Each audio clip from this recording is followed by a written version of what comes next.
то, что я хочу оставить эту работу, потому что, честно скажу, это неблагодарная работа. Неблагодарный труд, да. Потому что ты в любой момент ты можешь такую славу получить. Честно, я бы не хотела всю свою жизнь петь, трудиться именно в этом направлении.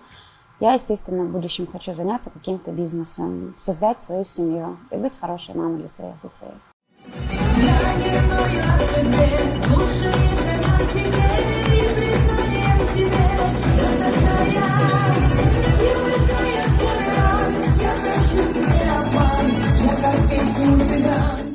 Я всегда мечтала помогать родителям, потому что мой папа очень сильно переживал тяжелые времена, потому что, как я еще раз говорила, у нас было в семье много, всем надо и одеть, и поесть, но тем не менее мы никогда ни в чем не нуждались.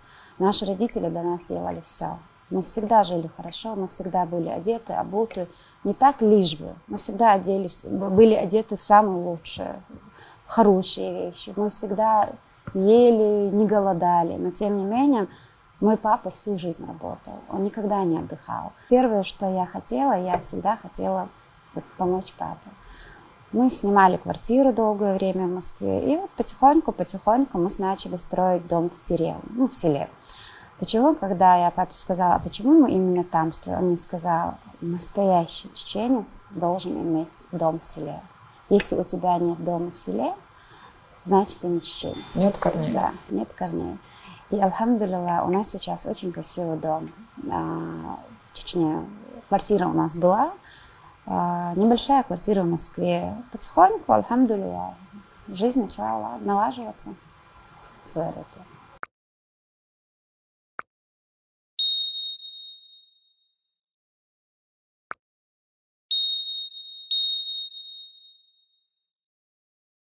Может, я сейчас буду себя хвалить, но я добрая, да. Порой моей добротой начинают пользоваться, очень часто.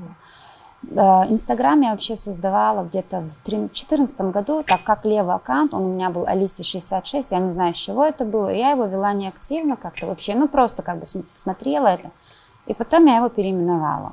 И будучи в Турции на обследовании, я просыпаюсь, и мне идет наверху на английском, якобы ваш аккаунт так-то, так-то, что-то подтвердили, пройдите ссылку. Я прошла, и мне поставили эту галочку. Я, если честно, даже не знала, что это, я думаю, и потом мне начали